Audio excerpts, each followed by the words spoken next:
supply chain. I'll give you a little bit about my background. I've spent over 30 years in industry, working started out as an engineer, engineering manager, general manager, both domestically and internationally, working in the operations side of the business, and got involved in supply chain. I've been teaching supply chain for about 15 years, but only full-time for the last 8 years. So I've got a good background, both from the industry, looking at supply chain, but also from the theoretical background. The other area that I'm involved in, as many of you may have heard of, either APICS, recently had a name change to the Association for Supply Chain Management. I'm the president of the Cleveland chapter, and I'm involved on the academic side at APICS Corporate. So we get involved with a lot of the supply chain certifications, CPIM, which is Certified Inventory Management Production. So I've got a good background both in the real world and the academic world. And sometimes those are the same, but as you know, sometimes they're different. Okay? So I've got a presentation today that I'm going to share in a little bit. It's a PowerPoint, but I really like to make this interactive. So you can ask questions two ways. You can physically ask the questions, or you can also do a chat. Ron's going to manage the chat for us.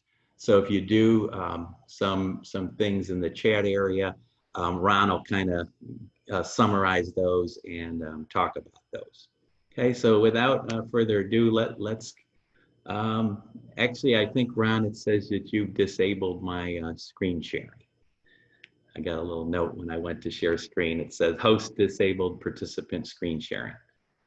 So we can do two things. Either you can pop it up, or you can allow me to screen share again, because Ron also has the presentation. Oh, there, I'm okay now. So let me say I'm all set.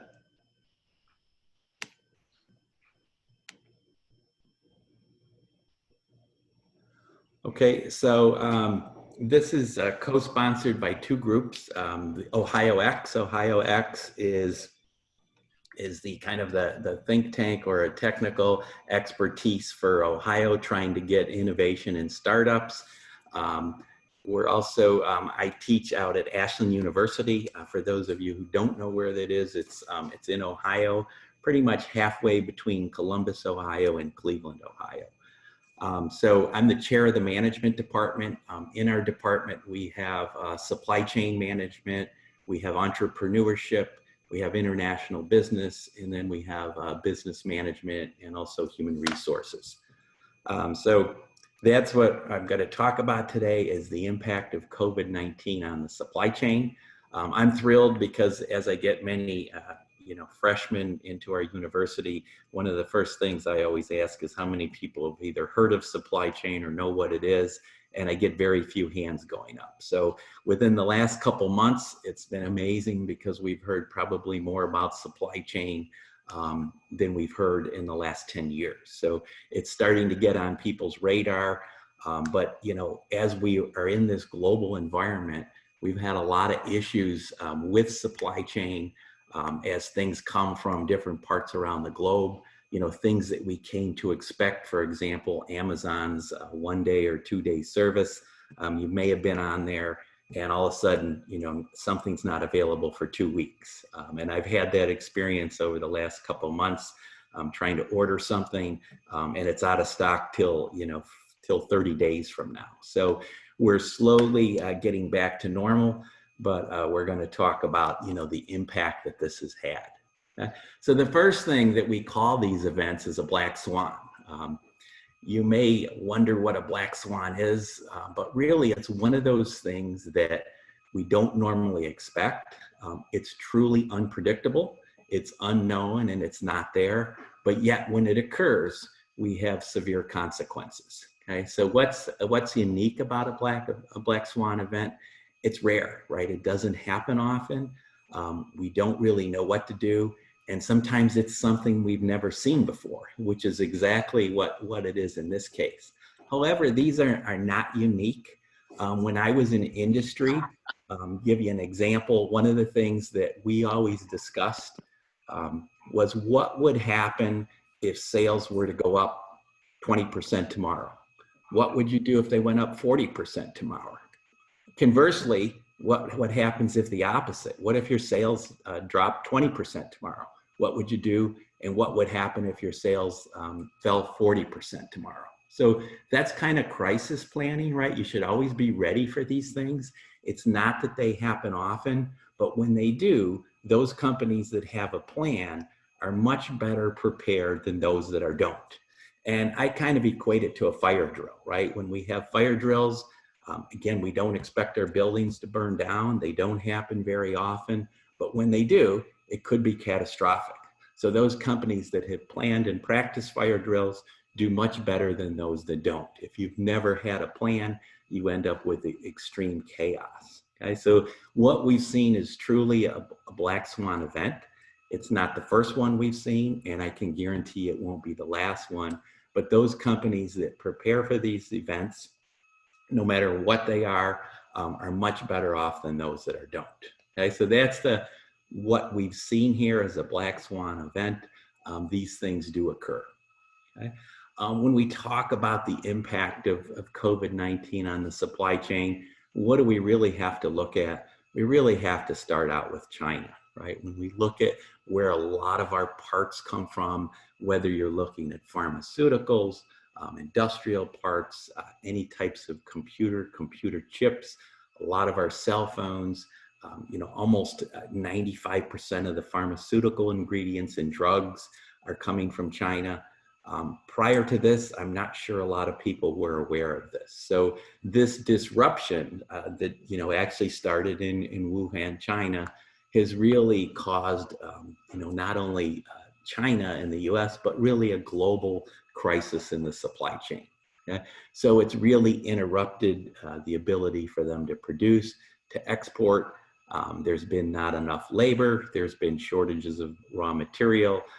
There's been shortages of components, and then we have to get the goods there in one form or another. So we've seen things that are probably, hopefully we won't see them for a long time again, but we've seen things that have been very unique and unusual. And, if you think back, if I was having this presentation in February of this year, and I were to ask anyone who's listening right now, would we have negative oil prices? You probably would have looked at me like I had three heads, right? But we actually did about a month ago. Oil prices went negative. And, you have to ask the question, how do we get negative oil prices? And it really is the supply chain, right? We've got a disruption between supply and demand. There were a couple unique factors. The Saudis and the Russians were having an output war, right? So we had lots of demand. At the same time, we had factories that were closed for a long period of time. We had people that weren't driving to work. They were telecommuting to work.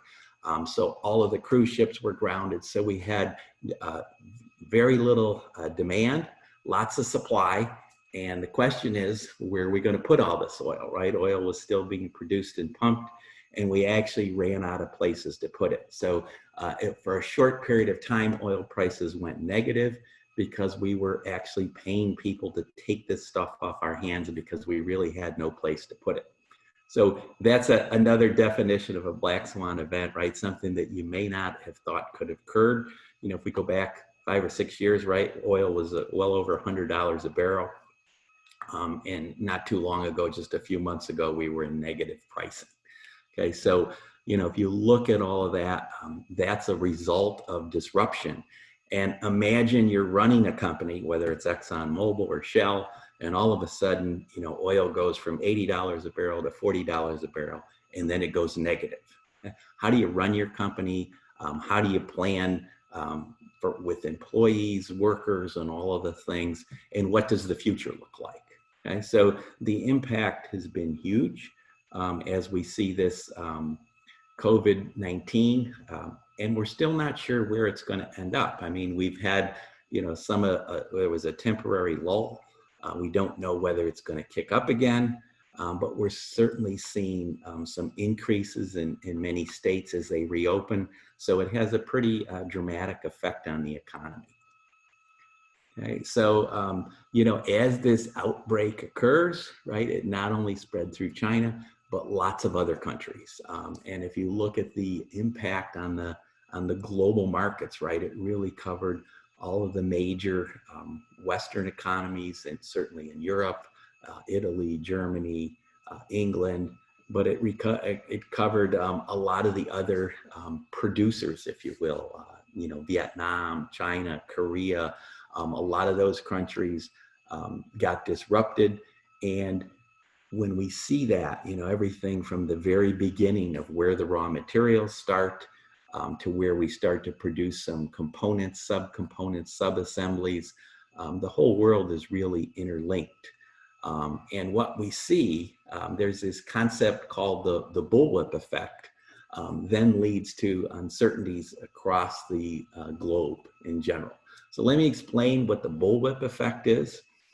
You may have heard of this term, you may not, but the name comes from a bullwhip, right? So when you crack a horsewhip or a bullwhip, you tend to see this kind of sinusoidal wave where it's an up and down, more like a roller coaster.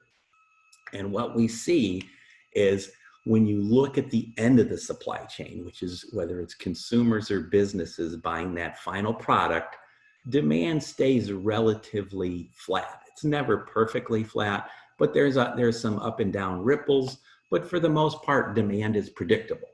Okay, so think of the toilet paper industry, right? We've all heard these stories of how the demand for toilet paper. Prior to this, toilet paper demand is very predictable and it's very flat, right? It varies by no more than 5% in either direction, up or down. So it's very easy to forecast and predict. And once we do that, we know exactly what to produce, right? The manufacturing companies do the supply, and they're supplying what the customers are demanding. Okay? So when we go to retail, at the end of the supply chain, when we're looking at that final product, demand for the most part is very predictable. As we move closer and closer to raw material, so if you look at toilet paper, the next thing we look at is if we go backwards up the supply chain, we start to look at the paper mills, right? So they're supplying the raw materials and the raw product that then goes into the toilet paper manufacturing companies. And what we see is we see the demand for the raw materials, it's not as flat as we see at the end of the customer use. So now we start to see more and more ups and downs, right? And then if we look at the raw materials going back closer and closer, we see the demand, the up and down, really becoming mountains and valleys. Okay? Now, why is this? Okay, there's a couple reasons that the bullwhip effect occurs. And once I explain it, it'll make a lot of sense. Okay? So if you look at the way that people buy, okay, customers, when we go into whether it's a Walmart or Target or your local grocery store and you buy toilet paper, you tend to buy the same amount week after week or month after month. So the demand is relatively flat. Okay? But what do the companies like the Costco's and the Walmarts, how do they buy? Well, they don't buy small quantities like we do, right? They buy quantities in bulk. Okay, so their buying habits tend to be very large, and they're trying to do two things. They're either trying to get high quantity buys so they get a lower piece price, or if it's coming a long distance, what they're trying to do is buy in bulk. So when they do the transportation costs, the transportation per unit tends to go lower. Okay? So as we go closer and closer to raw material, what we see is the potential for these this flat demand that we see at the end customer.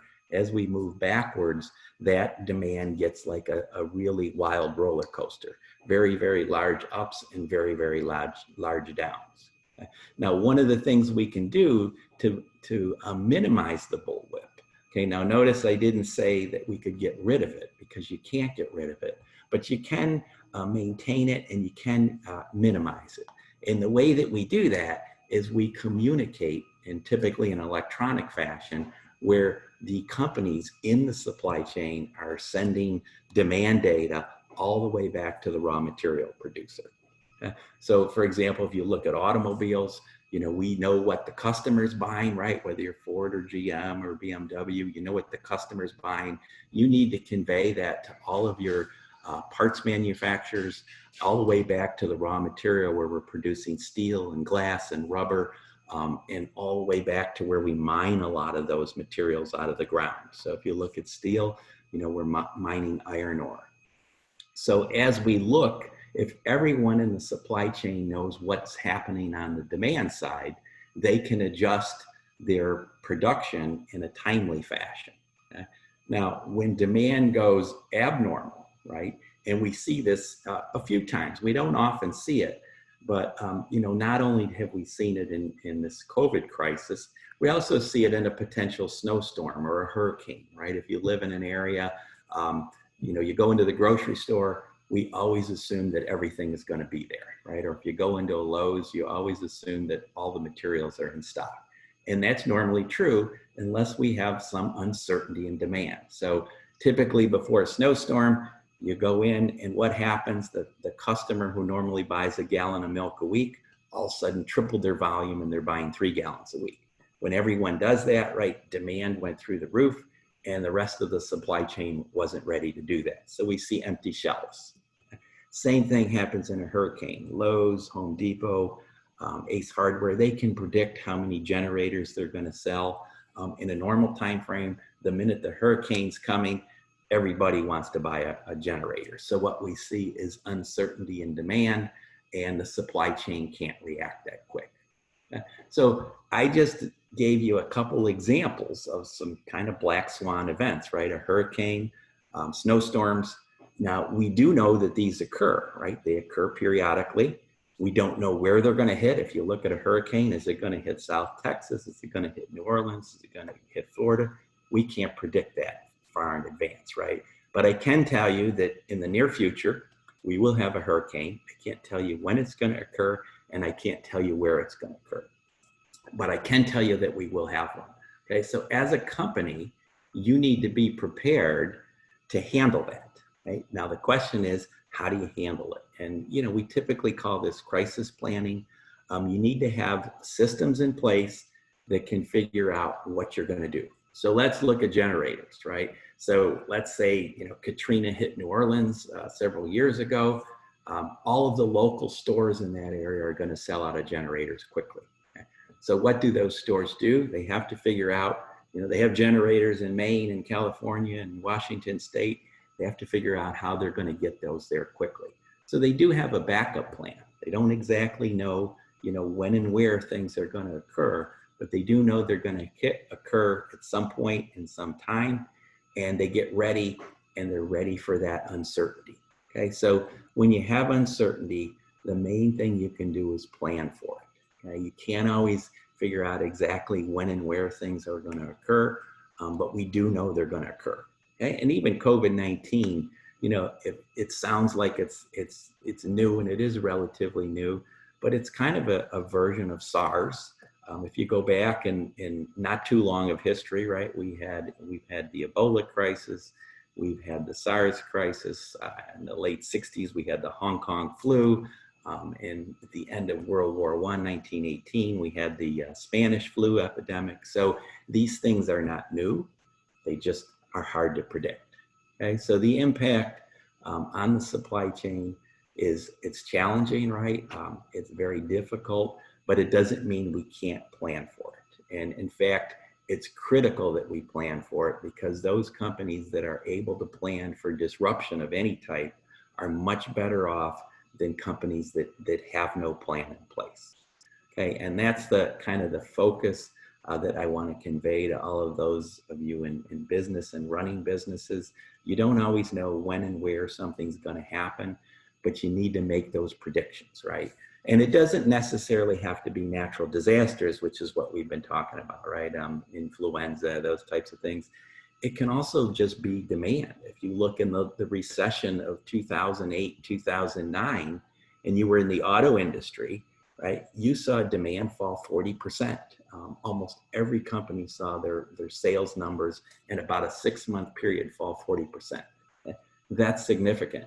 If you go back to 9/11, right, in 2001, if you were in the airline industry, the hotel industry, demand fell significantly. So what we saw then is what we're seeing now. The same thing with the cruise ships and cruise lines, right? So these things are repeatable. We just don't know where and when they're going to occur. Okay, so let's talk about some of the industries that have the most risk out there. Certainly industries that depend on the commodities. Okay? So when you talk about commodities, what are commodities? Well, the definition of a commodity is twofold, and they're used interchangeably. They're the same word, but they have different meanings. Okay, so one type of definition of commodity is something where the price changes constantly. Okay, so typically if you go into the grocery store and you look at a loaf of milk or a loaf of bread or a gallon of milk, the price tends to stay consistent. However, if you look at gas, or you're buying copper, you're buying steel, or you're buying gold, right? All of those things that are traded on the commodities index, what we see is a significant up and down. Okay, so we see where the price is changing constantly. Those are commodities, and that's the commodity that we're talking here. The other definition of a commodity is things that become generic, and the only reason people buy them is on price. So think of bottled water. When you go to the store and you buy a case of bottled water, you're typically not looking at brands, you're just looking for price. Okay? And that's what all of the marketing and branding that Coca-Cola and Budweiser and all those companies do, is they're trying to keep their products out of commodities. Okay? So the commodity that we're talking about here is things where the prices change daily, things such as, copper, metals, precious metals, orange juice, all of those things that trade. They face the most risk. So a lot of the candidates that we are looking at, automotive electronics, consumer products, pharmaceuticals, these supply chains have been developed over years and years. It's really hard to reconfigure them immediately to reduce dependency on China. Now, if you look at a lot of the politicians, a lot of the companies are thinking, we need to reduce our dependency on China. However, it's something that you can do, but it's not something you can do in the short term, right? So if you just built a plant over there, typically when we build a plant, the payback period is a 15-year time frame. It's not something that you're going to be able to say, oh, we're going to close that plant, we're going to build a new one in Mexico or the US. It just doesn't happen that quickly. Those plans happen over long periods of time. And we may see some general trends. I think we will see we'll reduce dependency on China, but I don't think we'll see the impact of that for another 5 or 10 years. It's just not something that can happen that quickly because it took us years to get into that situation. So a lot of the supply chain, when we make decisions, they tend to be a little bit longer format, especially when it becomes where we have to build a facility and have lots of not only labor, but the time to build and the equipment that we need to staff these facilities with. Disruption implications in the global marketplace. A lot of times we see that, the big players, the Boeings of the world, ExxonMobil, they tend to dominate the news, but the big worry should really be on the small to medium-sized companies. Okay? These players tend to fill the niche that the bigger companies don't do. So let's go for a common industry that everyone's aware of. We look at the beer industry, right? All of those niche craft breweries, they really took a hard hit. Their businesses were off in many cases 75% or more. If you look at the large global players, brands like Budweiser, Heineken, they were up significantly in this crisis. So, it wasn't they make a lot of news, the big companies, but really it's the smaller companies who may not have the cash and the cash flow to withstand these downturns. Okay, so, these smaller companies really play a critical role in keeping the overall supply chains going. And they really need to take steps during the crisis to maintain themselves in business. Okay? If they go out of business, a lot of times it's very difficult to replace those in the current environment. So, within the supply chain, and one of the words of supply chain, I really like to kind of flip the things and talk about what are we doing? We're managing the chain of supplies, right? That's what supply chain is. It's an entire chain, and it just like a bicycle chain, or if you get your car stuck in the ditch or in the winter or in the mud, right? And you're pulling that out, one vehicle's pulling another vehicle with a chain. The chain is only as strong as its weakest link. Okay? So when we have an entire supply chain, the key is for every company to be strong in there. And if we have all strong companies, the entire chain is strong. If we have a few weak companies that go out of business, they really affect the entire supply chain. And it's very difficult in some cases to fix that. If you look at a lot of supply chains, companies over looking at volumes and costs, right? They want higher volumes and lower costs. What they tend to do is they tend to only buy from maybe a few, or in some cases, only one company supplies the entire industry.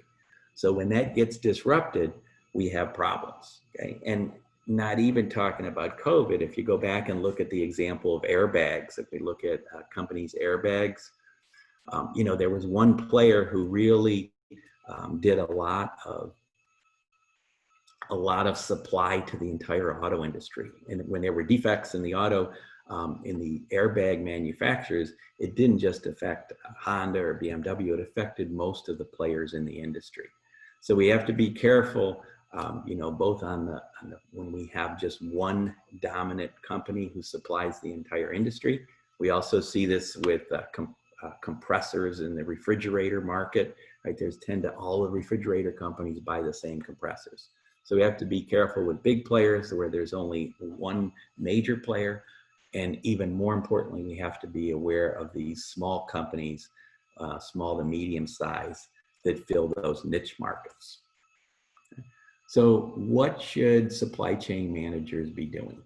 Okay? Again, there's no exact solution, no definitive solutions. We can't eliminate COVID, right? Especially as we speak, the things are still evolving, still changing.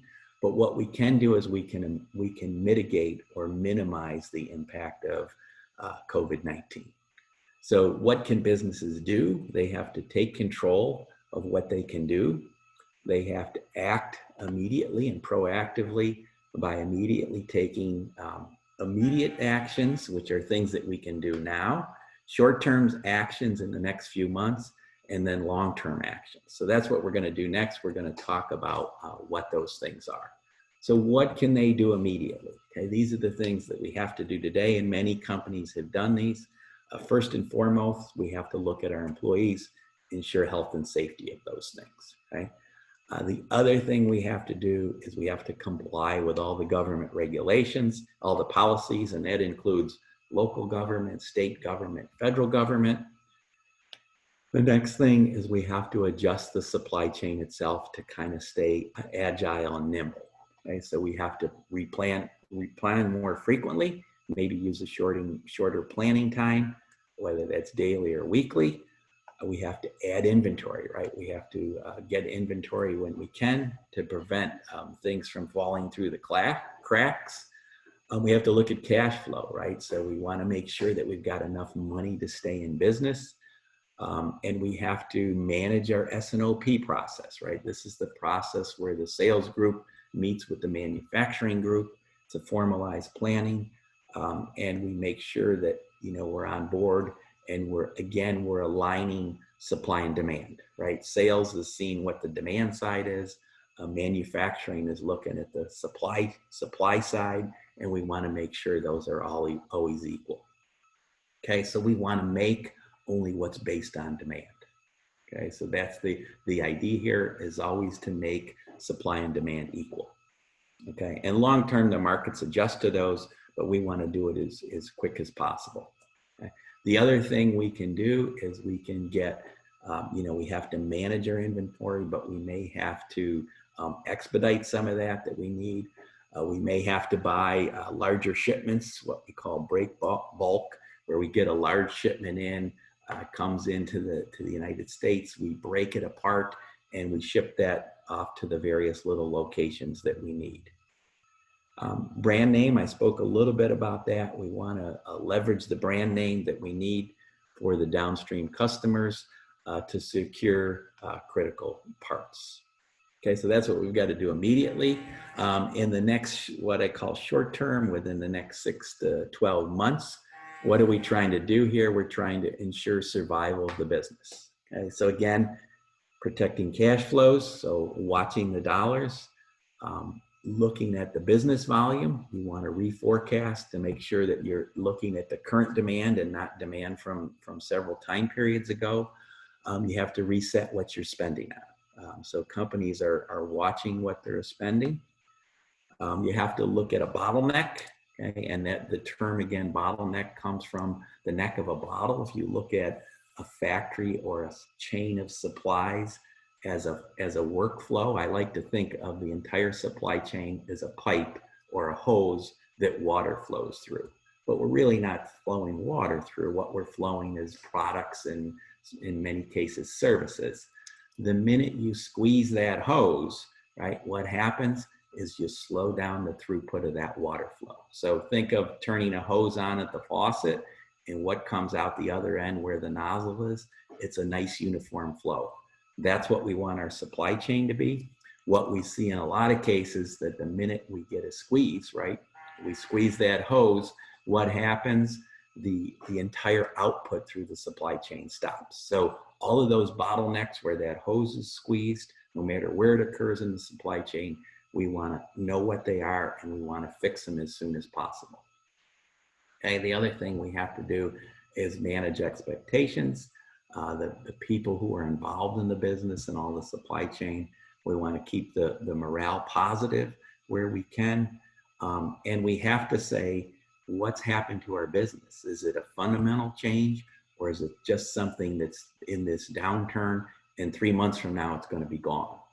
And I think we're going to see a lot of changes from this COVID crisis. You know, a lot of people are asking the question: do companies, when they go back to things that are normal, let's say we have a vaccine and 6 months from now COVID's not that critical as it is now, are companies going to go back to the office, or are they going to continue to have employees work from home? The answer is we don't know, but we certainly have seen companies have seen a lot of productivity gains. Workers are happier. They're working harder. They're working more. They cut out the travel time. Companies like the fact that they may not need an expensive, office space in an expensive downtown city. So we don't know how that's going to occur. But, we have to look at those fundamentals, whether they're permanent changes, and figure out how we're going to adapt to those changes. Long term, when we go out beyond a year, this is where we have to, say, what are we doing? We're going to, can we postpone big, large investments? Should we make upgrades to our ERP software, or what should we do with facilities expansion or lack of expansion? We have to look at initiatives like what happens when products get to their end of life. What are we going to do with those? Are we going to, cease production? Are we going to continue production? What types of new products come in this new market, right? And this is something that really we always have to do, but it's really more important when we have a crisis. Right? The other thing we have to do is look at, how can we continue our business? How can we be prepared? How do we invest in a time, for our business to continue to move forward? So there are things that are going to be new realities. How does that work? How does that change? I'll give you an example. My daughter just graduated. In fact, when I say just, less than a month ago, her first job, she's a supply chain management major, of course, right? What would you expect? But she just graduated. She found a job, even in this environment. But the interesting thing is, she went into the office her first day for 2 to 3 hours. I did some paperwork, and again, most of that was online. They gave her a laptop and a couple monitors, and she's been working from home ever since. Now, again, if I would have told you that, January, February this year, it probably had never occurred before, right? So is it the new norm, or is this something that's going to go away in 6 months from now? We really don't know, but certainly lots of things will change, and we have to adjust to those new normals. Okay? But the most important thing I want to leave you with is any crisis is an opportunity, right? And I went and did some research here, and if you look at the Chinese word for crisis, it combines the two characters that reflect in the Chinese language of danger and opportunity. Okay? So when we see this, keep this in mind when you see an unforeseen crisis, and we see this playing out, right? Companies that are in the online world, if you look at Amazon, you look at Apple, their stock prices are hitting record high. They have lots of opportunity. There's other companies who need to make those changes to get that opportunity. So, there's never let a crisis go beyond you, but make sure you take those crises and do something with them. Okay? So it's certainly challenging, and certainly for a lot of businesses, but that doesn't mean that every business is going to be affected by this. So we have to make sure that we can adapt and that we can innovate. Give you another example going back to the last major recession in 08, 09.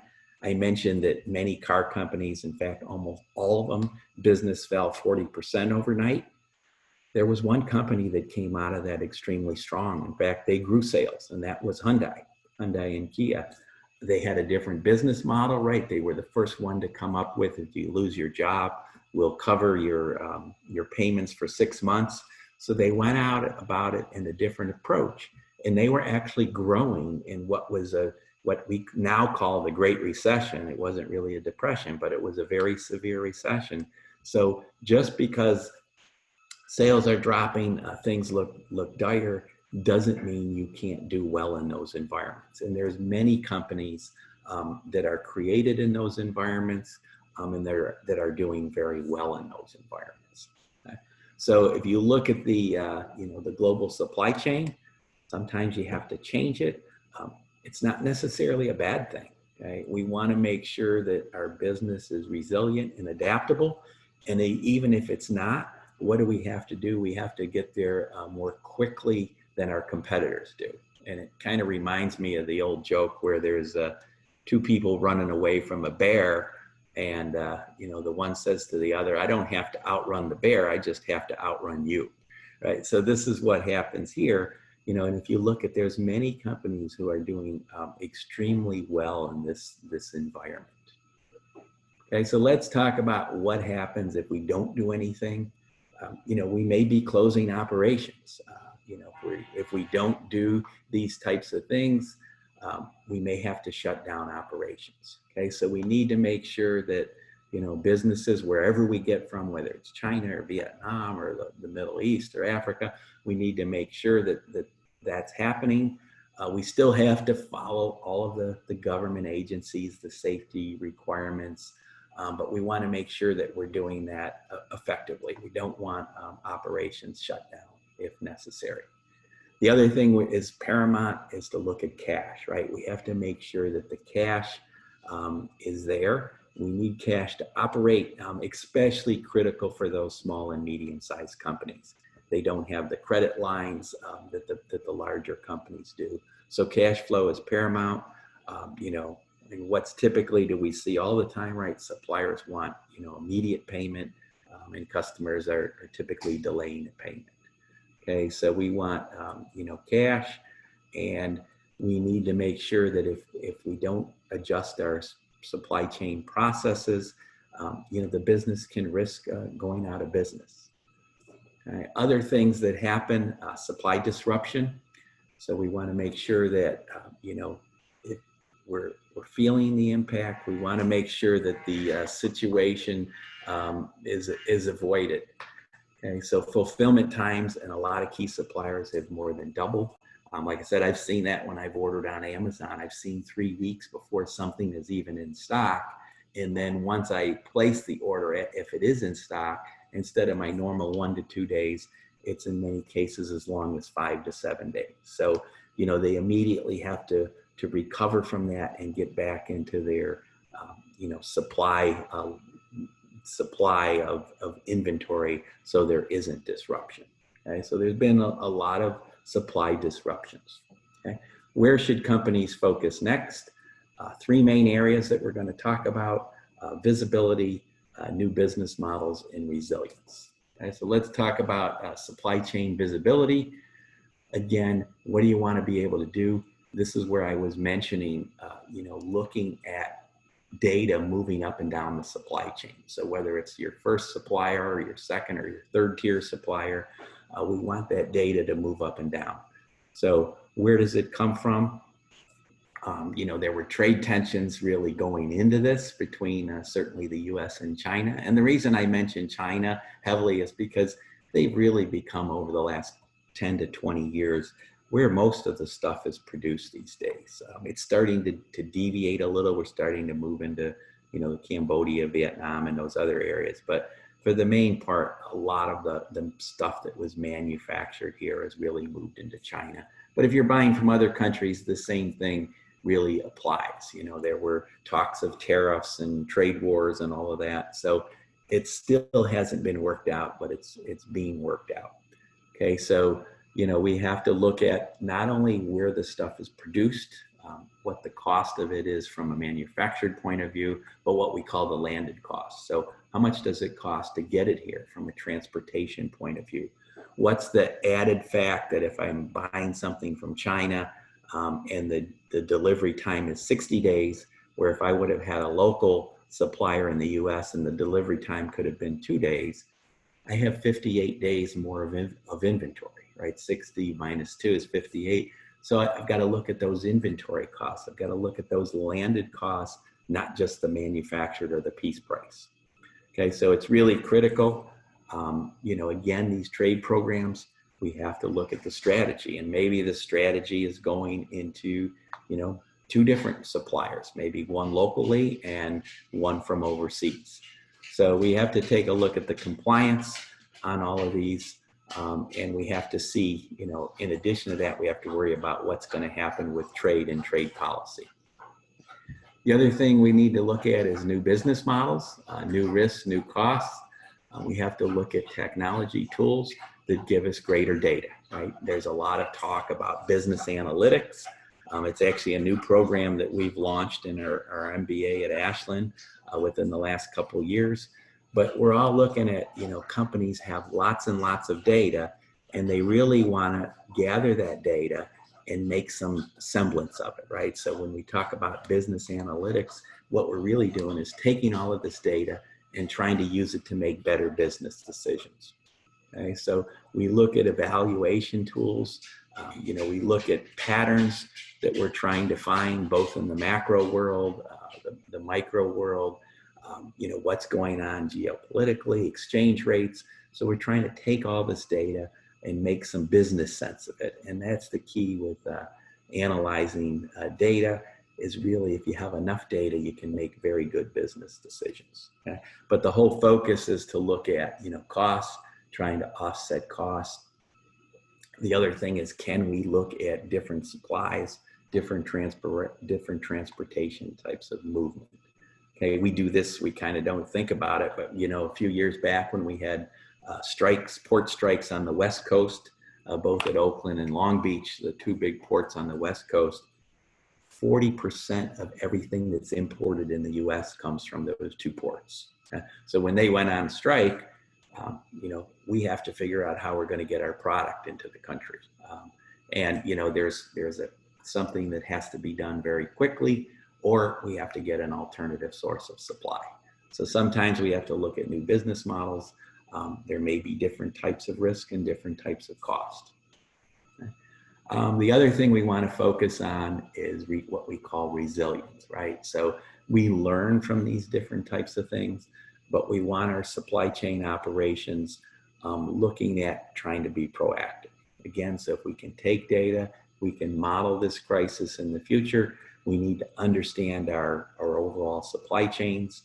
And the idea is to come up with a longer lasting, maybe reconfigure it to develop some business savvy into the future. Okay? So a lot of companies have already done this. Many companies, even prior to COVID-19, have started to diversify from Asia, really in a response to the trade policies. You know, there were talks of tariffs from 10% to 25%. And if you see those things coming, and we're still not sure where that is because we don't have a final agreement there, but you know, that's another reason to figure out where you're going in the future, and just to make sure that your supply chain is adaptable and flexible and resilient. Okay? So that's the end of my formal presentation. At this time, I'd be happy, you can either chat and Ron will read those to me, or you can really ask an open-ended questions. While you're thinking of your questions, I'll just mention our MBA program at Ashland. We've been in the MBA business for well over 40 years. We've got a great program. We have all different types of, our MBA has specializations, everything from data analytics to supply chain to project management. So we've got a really great program. We think we're priced competitively. One of the things, I'll give you an example of planning for resilience. You know, we went up till spring break. School was normal. During spring break, while we were on it, the COVID crisis hit it. The second 7 weeks of the semester, we had to go all online. For many schools, that was traumatic. For the business school, it was no big deal. We've had this philosophy. We talk about modalities where we teach in different modes. We have traditional classes, which they're fully in class. We've had hybrid classes where 1 week you're in class, the next week you're online. We've had fully virtual classes where the class is held at a set time every week, completely online. And then we've had totally online classes where the lectures are recorded and you watch those whenever you will. So myself, I've been teaching online since 1999, which I guess makes me old, for over 20 years. So when this crisis hit, one of the things that was very easy for me to move my classes into an online format. So again, that's being resilient. And if you do that, you know, and in your supply chain, the same thing will happen to your business. So you've got to make sure that you can withstand these types of crises. Now, was I planning a COVID-19 situation? No, but I was always planning for other things. In our MBA program, people travel for business, right? They're in Europe, and I can't attend class because I'm 8 hours out of sync or I'm in a business meeting. So I would always record lectures even when they were live, and people could watch those things. So if you have any interest, and I'm not Ron's the MBA director, but if you have any questions about that, you can focus those to Ron, but I'll be happy to answer any questions about supply chain or supply chain resiliency or whatever you'd like to talk about. Anybody have any thoughts online? Hey, Bob, it's Steve Matthews. Yes. Oh, hi, Steve. Hey, so can you speak at all to any kind of the issues that are surrounding the actual import at the ports, and actually even from the export standpoint? Is there any bottlenecks within China, and then bottlenecks within coming into the United States? I don't think there's any. You mean the actual the trade agreement movement of goods, as far as the timing of that or inspection? Is that what you're referring to? Yeah, the timing and the ability to inspect product in a timely manner. Yeah, I don't think there's been a lot of that. If you look, what's interesting is most ports around the globe are totally automated. We have that capability in the United States, but the unions and the longshoremen, they won't allow that to happen, right? But if you look at most ports, the movement of goods, there's very few people that are unloading and loading ships and all of those things at the ports.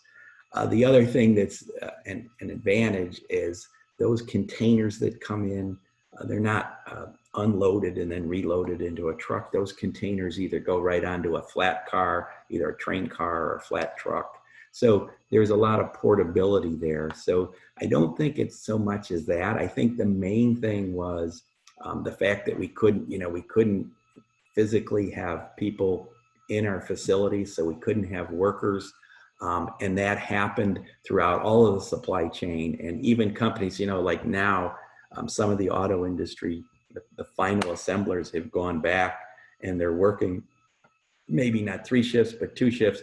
But again, they have to have all the parts to put that car together. And if they're missing one door handle on a $50,000, Ford F-150 pickup truck, that vehicle can't ship. So we've got to make sure that we work with the whole supply base. But I think as far as movement of goods in and out of the ports, that hasn't really been the problem. It's been the people in the factories, and setting up the new, social distancing and all of the things that we need to do, temperature checks and those things, which we're starting to get on board.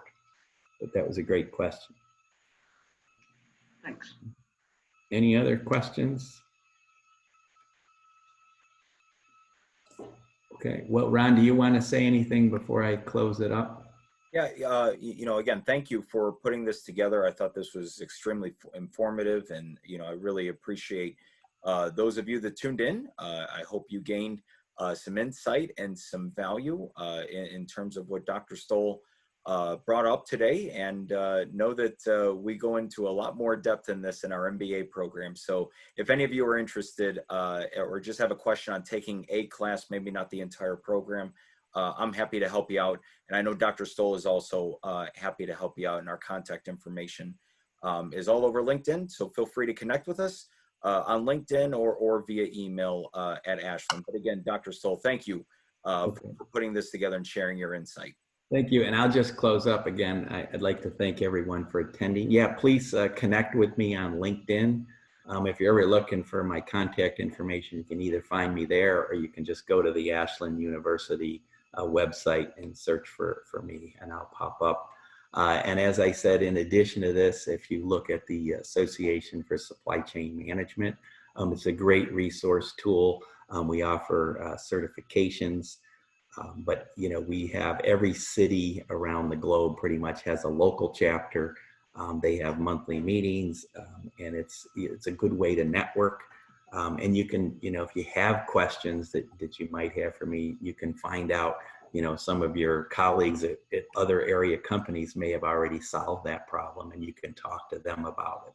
So it's a good way to network, both physically and in person, but also in the online format. And also, before we close, I just want to give a huge thanks to OhioX for co-partnering with this initiative, and especially Chris Berry at OhioX.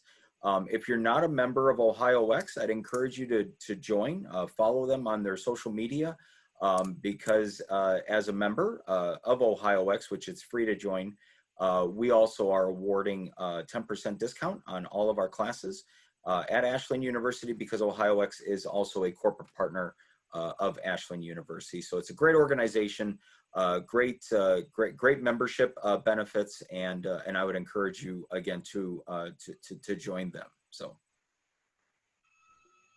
Okay, well, that's it. So again, thank you. And are you going to close the meeting, Ron?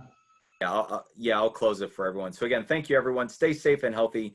And again, please feel free to connect with us. Okay, bye-bye. Thank you. Bye. Thanks.